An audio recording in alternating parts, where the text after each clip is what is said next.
Welcome back to our channel. ഇന്ന് ഞാൻ വന്നിട്ടുള്ളത് വളരെ പെട്ടെന്ന് തയ്യാറാക്കി എടുക്കാൻ പറ്റുന്ന ഒരു അടിപൊളി റവ പുഡിംഗ് ആണ്. നോമ്പ് തുറക്കൊക്കെ കഴിക്കാൻ പറ്റുന്ന ഒരു അടിപൊളി റവ പുഡിംഗ് ആണ്.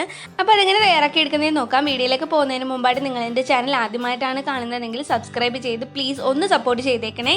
അപ്പോൾ അതെങ്ങനെ തയ്യാറാക്കി എടുക്കുന്നതെന്ന് നോക്കാം. അതിനായിട്ട് 2 കപ്പ് പാലാണ് ഞാൻ എടുത്തിട്ടുള്ളത്. വളരെ ഈസി ആയിട്ട് തന്നെ നമുക്കിത് തയ്യാറാക്കി എടുക്കാവുന്നതാണ്. പാലിൽ വെള്ളമൊന്നും ചേർക്കാൻ പാടില്ല.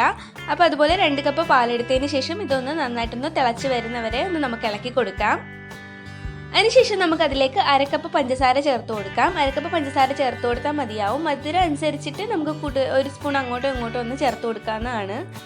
ഇത് നന്നായിട്ടൊന്ന് ഉരുകി വരുന്നവരെ നമുക്കിതൊന്ന് ഇളക്കി കൊടുക്കാം. അപ്പോൾ അടിയൊന്ന് കഴിയാതെ ഇരിക്കാൻ വേണ്ടിയിട്ട് നമ്മളൊന്ന് ഇളക്കി കൊടുക്കുക. ഇതിപ്പോൾ നന്നായിട്ടൊന്ന് കുറുകി വന്നിട്ടുണ്ട്. നമുക്കിനി ഇതിലേക്ക് 1.5 ടേബിൾ സ്പൂണ് റവ ചേർത്ത് കൊടുക്കാം. ഇനി ഇത് കൂടി നന്നായിട്ടൊന്ന് മിക്സ് ചെയ്ത് കൊടുക്കാം. റവ ചേർത്തതിന് ശേഷം നിർത്താതെ ഒന്ന് ഇളക്കി കൊടുക്കുക. അടിയിലൊന്ന് കട്ട പിടിക്കാതിരിക്കാൻ വേണ്ടിയിട്ടാണ്. അപ്പോൾ 1.5 സ്പൂൺ ചേർത്ത് കൊടുത്താൽ മതിയാവും 2 കപ്പ് പാലിന്. ഇത് ഒരുപാട് അങ്ങ് തിക്കായി വരേണ്ട കാര്യമൊന്നുമില്ല. ഇതൊന്ന് റവയൊന്ന് വെന്ത് കിട്ടണം, ആ ഒരു പരുവം മാത്രം മതിയാവും. ഇനി നമുക്കിതിലേക്ക് വേണമെന്നുണ്ടെങ്കിൽ ഒരു നുള്ളി യെല്ലോ ഫുഡ് കളർ ചേർത്ത് കൊടുക്കാവുന്നതാണ്. ഓപ്ഷണലാണ്, ഇല്ലെങ്കിലും കുഴപ്പമില്ല. ഒരു കളറിന് വേണ്ടിയിട്ടാണ് ഞാൻ യെല്ലോ ഫുഡ് കളർ ചേർത്ത് കൊടുക്കുന്നത്. അപ്പോൾ ഇതുകൂടി ചേർത്തതിന് ശേഷം നമുക്കിത് നന്നായിട്ടൊന്ന് ഇളക്കി കൊടുക്കാം. നമ്മുടെ റവ ഏകദേശം വെന്തിട്ടുണ്ട്. അപ്പോൾ ഈ ഒരു പരുവൊക്കെ ആകുമ്പോഴത്തേക്ക് നമുക്ക് ഓഫ് ചെയ്യാവുന്നതാണ്. ഫ്ലെയിം ഒന്ന് ഓഫ് ചെയ്യാം.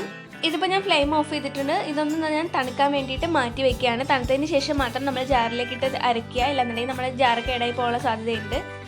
അപ്പോൾ അതുകൊണ്ട് തന്നെ ഞാൻ തണുത്തതിന് ശേഷമാണ് ഞാൻ ഇതിലേക്ക് ഒഴിച്ചു കൊടുക്കുന്നത്. ഇനി അതിലേക്ക് ആവശ്യമായിട്ടുള്ളത് 2 മുട്ടയാണ്.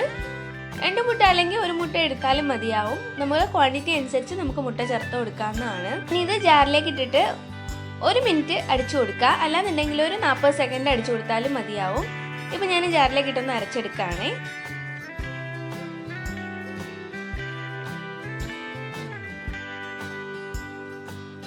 ഇനി അതിലേക്ക് വാനില എസൻസ് കൂടി ചേർത്ത് കൊടുക്കാം. വാനില എസൻസ് ഇല്ലാന്നുണ്ടെങ്കിൽ പൈനാപ്പിൾ എസൻസോ അല്ലെങ്കിൽ 2 ഏലക്ക ചേർത്ത് കൊടുത്താലും മതിയാവും. അപ്പോൾ വാനില എസൻസ് കൂടി ചേർത്തതിന് ശേഷം ഞാൻ ഒരു 30 സെക്കൻഡ് കൂടി ഒന്ന് മിക്സിയിലിട്ടൊന്ന് അടിച്ചെടുക്കുകയാണ്.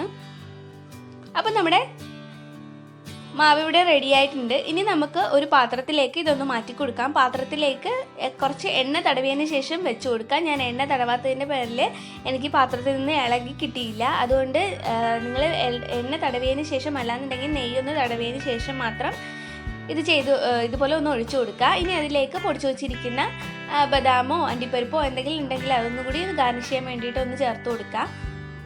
ഇനി നമുക്കിത് ഞാനിത് ഇഡ്ഡലി പാത്രത്തിലിട്ടാണ് ആവി കയറ്റി വേവിച്ചെടുക്കുന്നത്. 20 മുതൽ 30 മിനിറ്റ് വരെ എടുക്കും ഇതൊന്ന് ആവി കയറി വരാൻ വേണ്ടിയിട്ട്. പിന്നെ ഓരോ മാവിൻ്റെ അളവനുസരിച്ചിട്ടായിരിക്കും. അതായത് 2 കപ്പിന് ഇപ്പോൾ ഒരു 20 to 30 മിനിറ്റ് മതിയാവും. ഇത് നമുക്കൊന്ന് അടച്ചിട്ട് നമുക്കൊന്ന് ആവി കയറ്റി എടുക്കാം. ഞാനിതൊന്ന് അടച്ചു വെച്ചിട്ടുണ്ട്. ഇതൊന്ന് ആവി കയറി വരട്ടെ. ഇപ്പോൾ ഒരു 25 മിനിറ്റ് കഴിഞ്ഞിട്ടുണ്ട്. നമ്മുടെ റവ പുഡിങ്, വളരെ ടേസ്റ്റ് ആയിട്ടുള്ള റവ പുഡിങ് റെഡി ആയിട്ടുണ്ട്. ഇത് വേണമെന്നുണ്ടെങ്കിൽ ഒരു 10 മിനിറ്റ് ഫ്രിഡ്ജിലേക്കൊന്ന് തണുക്കാൻ വേണ്ടിയിട്ട് മാറ്റി വെക്കാവുന്നതാണ്. അപ്പോൾ നമ്മുടെ വളരെ ടേസ്റ്റി ആയിട്ടുള്ള റവ പുഡിങ് റെഡി ആയിട്ടുണ്ട്.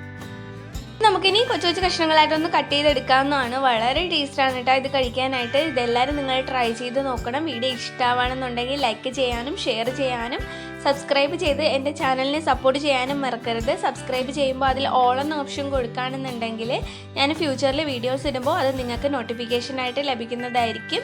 അപ്പോൾ നമുക്കൊരു പുതിയൊരു വീഡിയോ ആയിട്ട് നമുക്കിനി വീണ്ടും കാണാം.